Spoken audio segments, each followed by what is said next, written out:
पहिल्यांदा तर आमच्यातलं संध्याकाळचं आजचं वातावरण बघा इतकं छान वाटत होतं. पाऊस पडून गेल्यामुळं थोडासा हलकासा गार वाऱ्याचं का नाही झुळूक येत होतं. असं वाटत होतं बाहेरच बसावं. नमस्कार मंडळी, कसे आहात? तर इथं आता संध्याकाळची वेळ आहे. बाहेर थांबावंसं वाटत होतं, पण थांबून काय करणार? संध्याकाळच्या जेवणाचं पोटापाण्याचं तर बघायला पाहिजे.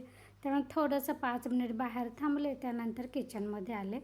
तर इथं मला संध्याकाळच्या जेवणासाठी वांग्याचं भरीत करायचं होतं.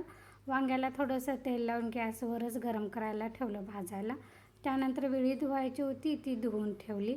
आज सोमवार असल्यामुळे महादेवाला गेली होती.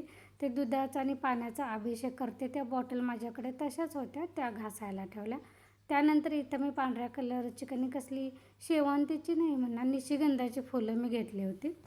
त्या अगोदर आमच्या गावाकडचे आंबे बघा, इतके आंबे अजून पिकत घालायचे आहेत आणि थोडे आंब्याचं पिकलेले आहेत ते आम्ही ऑफलाईन विकायला चालू केलेले आहेत. ऑनलाईन विक्री काय कधी केलेली नाही अजून. तर हे गावाकडं पोरं गेलेले आहेत, त्यांची कामं चाललेले आहेत. तर इथं मी काय सांगत होते, निशिगंधाची फुलं मी महादेवाला घालायला घेतली होती. त्यातली थोडीशी शिल्लकची मी आणली होती घरच्या देवाला घालायचं म्हणून. तर ती घातली. म्हटलं आता संध्याकाळ झालेलेच आहे, तर संध्याकाळची दिवाबत्ती करायची. संध्याकाळची दिवाबत्ती करताना त्यात एक अगरबत्ती सकाळी 2 लावलेल्या, त्याची एक अगरबत्ती तशीच शिल्लक होती, म्हणजे ती विझली होती. म्हटलं आता ती बाहेर तुळशीला लावून यावं संध्याकाळच्या वेळेस. तिथं मी भांड्यामध्ये पाणी तुम्ही बघितलं असेल, ते मी पक्ष्यांना तसं ठेवून देते उन्हाळ्यात. बाहेर तुळशीला अगरबत्ती लावली, नमस्कार केला. त्यानंतर परत किचनकडे मोर्चा वळवला. इथं मला भात लावायचा होता, त्यामुळे कुकरला भात लावून घेतला. कुकरमधलं तांदूळ उकळी आल्यानंतर मी झाकण ठेवते, त्यामुळे मला थोड्या वेळ गॅसजवळच थांबायचं होतं. थोडंसं वांगं आलटीपलटी केलं, त्यानंतर तेल संपलं होतं म्हणून किटलीमध्ये तेल काढून घेतलं. आता डब्यामध्ये थोडंसंच तेल शिल्लक आहे, नवीन आता डबा आणावा लागेल. तर इथं मी तुम्हाला सकाळी इकडे आमच्याकडे वरणं म्हणतात, तुमच्याकडे काय म्हणतात सांगा हां. तर वरणं आणि मटकी मी भिजत घातली होती. तर आता ते मोड आणत ठेवायचं आहे. मटकी मी ह्या पातेल्यामध्येच ठेवणार आहे, म्हणजे कटोऱ्यामध्ये. त्यातलं फक्त पाणी काढलं आणि थोडंसं असं हलवलं, म्हणजे जेणेकरून ते चिकटून बसले असेल तर ती मटकी मोकळी मोकळी होईल आणि त्याला मोड चांगले येतील. तर त्याला झाकण ठेवून दिलं, म्हणजे सकाळच्या भाजीसाठी बरं पडेल. हे वरणं मात्र असंच मोड आणत नाही ठेवणार. सुती कापड असते त्यामध्ये बांधून ठेवायचं, म्हणजे त्याचं पाणी जे असेल ते निचरावते आणि चांगलं ते मोड येते. तर अशा पद्धतीनं वरणं कोण मोड आणते हे मला सांगा. मी तर अशाच पद्धतीनं आणते. माझी उद्याची भाजी आमटीची तरी सोय झाली.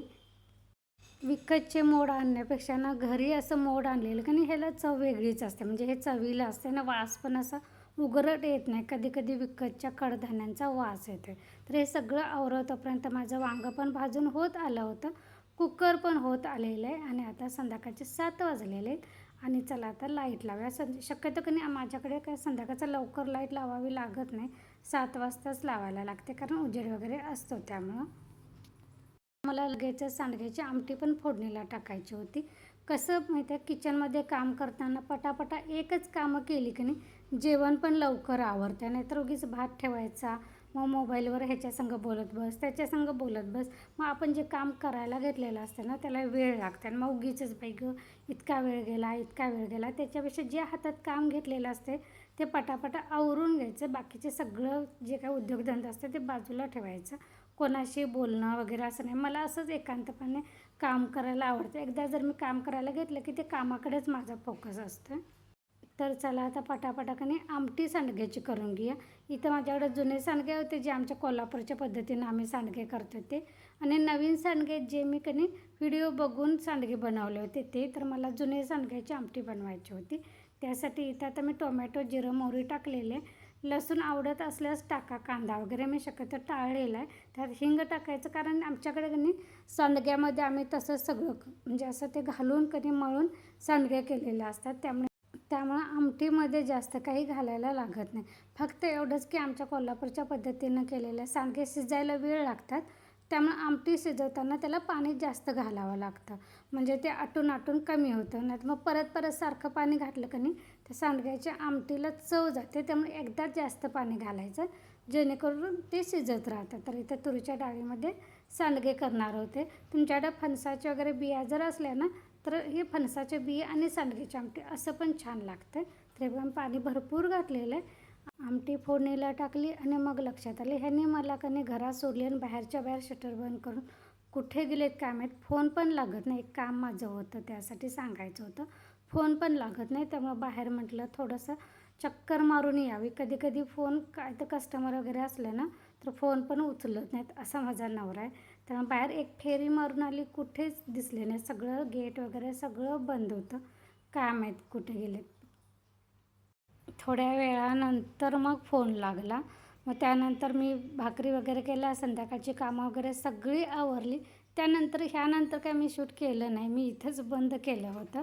मग लगेच मी तुम्हाला दुसऱ्या दिवशीचं काय काय केलं हे कामं सांगणार आहे. हे बघ, कुठेच सापडत नव्हता. रोडपर्यंत कने जाऊन फिरून आले होते आणि हे फिरून येईतोपर्यंत माझं कने भाताचा कुकर पण झाला होता आणि इकडे सांडग्याची आमटी शिजत होती.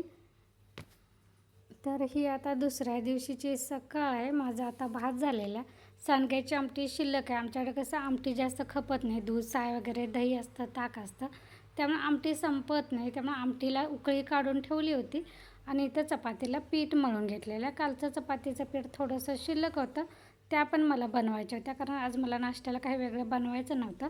थोडंसं बाहेर जायचं होतं, त्यामुळे मला किचनमध्ये जास्त वेळ काय देता येत नव्हतं. त्यामुळे चपातीचं कालचं पीठ होतं, त्याच्या चपात्या चहासोबत खायला केल्या आणि ताजं जे पीठ मळलं होतं त्याचं आता जेवणासोबत खायला चपात्या अशा करून घेतल्या. त्यानंतर बाहेर गेल्यानंतर तुम्हाला सकाळी 10:30ला बाहेर पडले होते. घरात यायला 1:30 वाजले होतं. हॉस्पिटल म्हटलं की वेळ होतोच. मग घरी आले, मशीनला कपडे लावून गेले होते, जेवण केलं आणि आता म्हटलं का नाही आडवं पडण्यापेक्षा कपडे उन्हात घालून घ्यायचे. थोडीशी बाहेर कठाड्यावर टाकली, थोडीशी शेडात टाकली, कारण कपडे पण जास्त होती. त्यामुळे सगळीकडे आज माझा कपड्यांचा पसारा होता.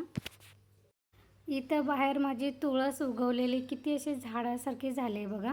त्याला मंजुळा पण जास्त झालेले. त्या मंजुळा मला कसं खोडून टाकायला पाहिजे, म्हणजे अजून ते बहरेल. पपईचं झाड तर प्रमाणाच्या बाहेर वाढलेलं आहे. बघू आता पपई कधी लागायला चालू होतात. चला, घरात आलेलं आहे. ऊन तर इतकं चालू झालेलं आहे की एक पाऊस पडून गेला आहे, पण ते पावसाच्या दुप्पट गरमी वाढलेली आहे. चला, ह्यासोबतच आजचा व्लॉग मी इथंच बंद करते. व्लॉग आवडला तर एक लाईक नक्की करा. बाय.